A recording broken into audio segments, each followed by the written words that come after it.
নমস্কার বন্ধুরা, আমি নীল। আপনারা আছেন গার্ডেনিং টিপ সঙ্গে নতুন এপিসোড। বন্ধুরা, আজকে কিন্তু আমরা আবারও গোলাপেরই কিছু আলোচনা করতে এসেছি। তবে আজকে আলোচ্য বিষয় হচ্ছে ফাঙ্গাস। এইবার গরম পড়ে গেছে এবং ধীরে ধীরে বর্ষাকাল ঢুকবে। ফাঙ্গাল ইনফেকশন আস্তে আস্তে করে বাড়বে। বিভিন্ন রকম ব্ল্যাক স্পট, ক্যাঙ্কার ইত্যাদি ইত্যাদি ডাইব্যাকজনিত রোগ টোগের প্রভাবে পড়তে হবে গাছপাশ, এটা সেটা ওকে। তো আমি আলোচনায় আসি ফাঙ্গাস নিধন বা ফাঙ্গাস থেকে আটকানো প্রোটেকশন কীভাবে কী করতে হবে। প্রথমে বলা যাক যে গোলাপের সবচেয়ে বেশি যেটা অ্যাটাক করে, আমরা যেটাকে ভাবি ব্ল্যাক স্পট বলি, ঠিক আছে? ব্ল্যাক স্পট যেটাকে বলি, ওর কিন্তু অ্যাকচুয়ালি আসল নাম ব্ল্যাক স্পট না। আমরা কালো কালো ছিট ছিট দেখি বটে, তো সে কারণে আমরা ওকে ব্ল্যাক স্পট নাম দিয়ে দিয়েছি, প্রচলিত প্রচলিত নাম। ব্ল্যাক স্পট মানেই জানি, তো অ্যাকচুয়ালি ব্ল্যাক স্পট না। কী হতে পারে তার নাম? Actually downy mildew. এই ডাউনি মিল্ডিউরই একদম লাস্ট পেজকে ব্ল্যাক স্পট বলা হয়। এছাড়া পাউডারি মিল্ডিউ হতে পারে। বেসিক্যালি এই দুটো রোগই বেশি হয় গোলাপে, যেগুলো টেকনিক্যালি নাম অনেকে জানে না, ব্ল্যাক স্পট বা ইত্যাদি ইত্যাদি নামে ডাকে বা বলে টলে। তো আমরা একটু জেনে নিই যে ডাউনি মিল্ডিউ বা পাউডারি মিল্ডিউ কীভাবে চিনবো বা কীভাবে করবো, এবং first page, second page, third page এগুলো কী আছে এবং এগুলো কীভাবে নিধন করব। জেনারেলি পাউডারি মিল্ডিউ গরম পড়ছে শীতকালের একদম শেষে গরম পড়ছে ওইরকম সময় বা একটুখানি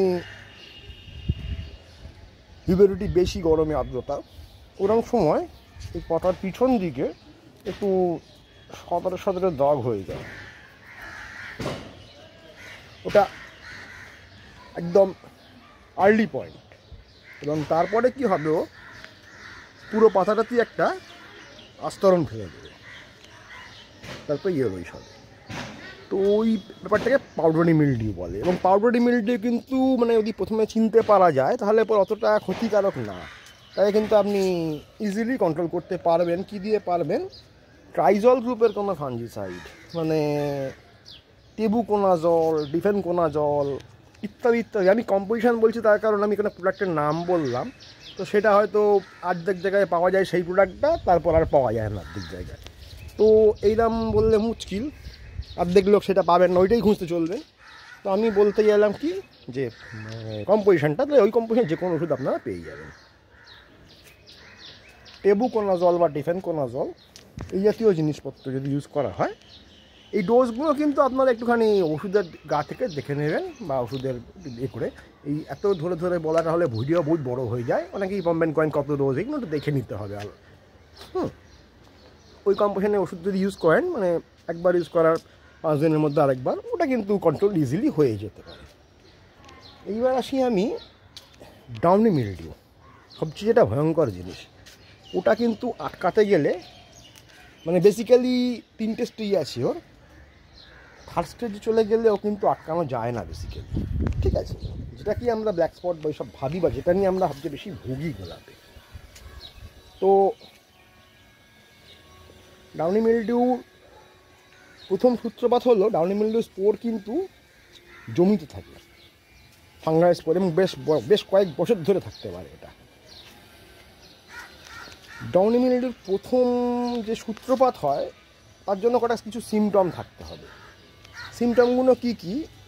সেটা হলো, যখন বৃষ্টিপাত শুরু হচ্ছে, বৃষ্টি পড়ছে যখন, তার সঙ্গে মিলিয়ে আপনার টেম্পারেচার যে ক্লাইমেটের, সেটা মোটামুটি 15 ডিগ্রির ওপরে বা 16 ডিগ্রি 18 ডিগ্রির কাছাকাছি ওর উপরে থাকতে হবে, ঠিক আছে? ওর নিচে থাকলে পরে ডাউনি মিল্ডিউ করে অ্যাক্টিভ হয় না। এই একটা ফার্স্ট দ্বিতীয় হচ্ছে ডাউনি মিল্ডিউর হিউমিডিটি, বাতাসের আর্দ্রতা 60, 65, 70-এর মধ্যে থাকতে হয়। যেটা একমাত্র হট করে প্রথম প্রথম গরমের শুরুতে বৃষ্টিপাতগুলোতে অতটা হট করে আমার আর্দ্রতাটা বেড়ে যেতে পারে, এই একটা লক্ষণ। এই দুটোকে কন্ট্রোল করা জেনারেলি যাবে না পরিবেশের হাতে। তৃতীয় লক্ষণ হচ্ছে অন্ধকার, মানে রাত্রি অন্ধকার মিনিমাম 4 ঘন্টা আপনাকে সাস্টেন করতে হবে এই ডাউনি মিলডিউ, তবেই না অ্যাক্টিভ হতে হবে, স্পোরগুলো অ্যাক্টিভ হবে। ঠিক আছে, এটা হলো ফার্স্ট স্টেজ ডাউনি মিলডিউ। এই ফার্স্ট স্টেজ যখন আসবে, অ্যাক্টিভ হবে স্পোরগুলো এবং ডাউনি মিলডিউ ধরবে, যখন আপনি কিন্তু কিচ্ছু বুঝতে পারবেন না, গাছে কোনো সিমটম দেবে না, পাতায় কোনো সিমটম দেবে না, কিচ্ছুটি বুঝতে পারবেন না। তো ফলে দেখা গেল কি, ডাউনি মিলডিউ অলরেডি ধরে গেছে, অ্যাক্টিভ হয়ে গেছে, লেগে গেছে, আপনি টেরই পাননি। এরপর দ্বিতীয় স্টেজ, সেকেন্ড স্টেজে কী হবে, পাতায় একটু পিছন দিকে বা এই সামনের দিকে একটু একটু ছোটো ছোটো হালকা হালকা ইয়েলো টাইপের স্পট দেখা দেবে এবং পিছন দিকে একটা হালকা একটুখানি লোমশ বসের আস্তরণ দেখা দেবে। ওটা হলো সেকেন্ড স্টেজ। প্রথম স্টেজ শুরু হওয়ার 3 থেকে 5 দিনের মধ্যে সেকেন্ড স্টেজে চলে যাবে, হু করে স্প্রেড করে। তখনও আপনি অতটা খেয়াল করতে পারবেন না, খুব লাইট সিমটম দেবে, যেটা আর্লি ব্লাইট টাইপের বলে না, আর্লি ব্লাইট টাইপের একটা ব্যাপার দেবে। ঠিক আছে, এর পরবর্তীকালে যখন পাতায় কালচে কালচে ছোপ পড়ে যাবে, পাতার মধ্যে এখানে কালো কালো কালো কালো এখানে একটু ছোপ পড়ে 5টা হলুদ হয়ে থাকবে, তখন ওটা থার্ড স্টেজে চলে গেছে। তখন আপনি টের পাবেন, আর তখন আর কিছু করার থাকবে না। তো ডাউনি মিলডিউকে কন্ট্রোল করতে গেলে আপনাকে পরিবেশের ওপর খুব বেশি নজর দিতে হবে। আমি যেটা গোলাপের ভিডিওতে বারবারই বলে থাকি যে পরিবেশ বা প্রকৃতি এটা কিন্তু একটা বিশেষ ভূমিকা গোলাপ করার জন্য, এখন গোলাপ করার জন্য সব কাজ করার জন্য, কিন্তু গোলাপের সেন্সিটিভিটি বেশি। ও কি একবার রোগগ্রস্ত হয়ে গেলে একদিকে ডাল ফেলে দেবে, একদিকে খুঁতে করে দেবে গাছটাকে। যেহেতু আমাদের একটা সুন্দর শেপ নিয়ে একটা সুন্দর গাছ, মানে আকার আয়তনটা গাছের খুব জরুরি দরকার আমাদের গাছগুলো, তো সেক্ষেত্রে সেটা নষ্ট হয়ে যাবে। তাহলে কি দেখা যাচ্ছে যে যখন আপনাদের এমন একটা সিচুয়েশন আসছে যে আপনাদের হট করে বৃষ্টিপাত আরম্ভ হয়ে গেছে গরমকাল চলাকালীন, ঠিক আছে, তাহলে হট করে টেম্পারেচার ডাউন হয়ে যাবে, সেখানে 15 মতন আশেপাশে চলে 15, 16, 17 চলে আসবে, এবং তারপরে হিউমিডিটিও বেড়ে যাবে, 60-এর ওপর চলে যাবে, এটা একদম ন্যাচারাল। এবং তারপর রাত্রি হবে, রাত্রি হলে 4 ঘন্টা অন্ধকার অনায়াসেই পেয়ে যাবে, ব্যাস। তো আপনাকে কি করতে হবে, এই শুকুন সময়ের মধ্যে যখন এই দুটো সিমটম প্রথম দেখে ফেলেছেন যে 60-60-এর ওপর হিউমিডিটি এবং আর্দ্রতা হয়ে গেছে 60-এর ওপর, এবং চলে গেছে আপনার টেম্পারেচার 15-16 হবে, তখন আপনাকে কী করতে হবে, আপনাকে কিন্তু প্রোটেকশান প্রথম দিনই শুরু করে দিতে হবে। ওই যে ব্যাপারটা, ওখানে কিন্তু কোনো রোগ প্রকার অ্যাটাক বা কিছুই আপনি পাবেন না দেখতে, বা কিছুই কোনো সিমটমের গল্প থাকবে না, ঠিক আছে। কিন্তু আপনাকে কিন্তু কাজ শুরু করে তো সেদিন থেকেই কী করতে হয়, ফার্স্ট স্টেজে ডাইমেথোমস টাইপের কোনো ফাঙ্গিসাইড আপনাকে অ্যাপ্লাই করতে হবে গোড়া এবং ফলিয়ারে, ঠিক আছে। ডাইমেথোমর্ফ যেটা নর্মালি অ্যাক্রোব্যাট টাইপের কোনো ফাঙ্গিসাইডে পাওয়া যায়, বা এছাড়া বিভিন্ন ধরনের ফাঙ্গিসাইডে পাওয়া যায় ডাইমেথোমর্ফ, ওটা কিন্তু আপনি যখন দেখছেন এই কন্ডিশনে চলে এসছে ওয়েদার, আপনি অ্যাপ্লাই করে দিন, ও গোড়াতেই রুখে যাবে, ঠিক আছে। নাহলে পরে কিন্তু ওটা অ্যাক্টিভ হয়ে গেলে পরে সেকেন্ড স্টেজে চলে যাবে। এবার যখন সেকেন্ড স্টেজে চলে গেছে, আপনি প্রথম এক থেপে ধরতে পারেননি ব্যাপারটা, তখন আপনি ক্লাইম্যাক্সলিন টাইপের গ্রুপের কোনো ফাঙ্গিসাইড স্প্রে করুন আর গোড়াতেও অ্যাপ্লাই করুন, ঠিক আছে। তাহলেও কিন্তু ওকে একটু রুখে দেওয়া সম্ভব হবে। তো এই দুটো স্টেজে কিন্তু আপনি খুব একটা চোখে কিছু দেখতে পাবেন না, কিছু বুঝতে পারবেন না, টেরই পাবেন না, কিন্তু আপনাকে কাজ চালিয়ে যেতে হবে। এবার আপনি দেখা গেল এমনই একজন ব্যক্তি যিনি কিনা অকারণে ফাঙ্গিসাইড মেরেই চলেছেন সপ্তাহে ভরে, তা ওই ধরনের ওতে গাছ খুঁতে হয়ে যাবে, আর ওতে ওই অত ফাঙ্গিসাইড যদি কন্টিনিউ অ্যাপ্লাই করা হয় তাহলে কিন্তু গাছের বার বৃদ্ধি বা গাছের চেপে যাবে। সুতরাং আমাকে দরকার মতন ফাঙ্গিসাইডটা এমনই জিনিস যেটা কিন্তু আমাকে গাছের অকারণে গাছের বৃদ্ধি রুখে দেয়। তো আমাকে দরকারে অ্যাপ্লাই করতে হবে সময় সময়। তো আপনি এই কাজ চালিয়ে গেলেন, এইবার দেখলেন যে 2 নম্বর স্টেজেও আপনি ফেলিওর হয়ে পড়েছেন, 3 নম্বর স্টেজ চলে এসছে, পাতায় ব্ল্যাক স্পট লেগে গেছে। তখন বেসিক্যালি আপনার আর কিছু করার থাকে না বা করার নেই। তবু আপনি করতে পারেন কি, একটা চেষ্টা করতে পারেন, সেটা হচ্ছে কপার জনিত কোনো ফাঙ্গিসাইড, কপার অক্সিক্লোরাইড রূপে, সেটা আপনি ফোলিয়ারে এবং চালিয়ে দেবেন, গোড়াতে চালিয়ে দেবেন।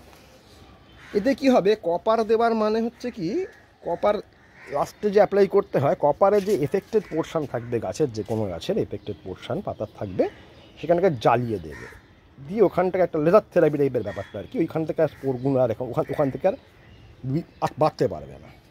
তাতে গাছের কিন্তু বৃদ্ধি খানিকটা রুখে যাবে। আর সেই সময় আপনি যখন এফেক্টেড হয়ে গেছে গাছে, নাইট্রোজেন পুরো টোটালি বন্ধ করে দিন, নাইট্রোজেন দেবেন না।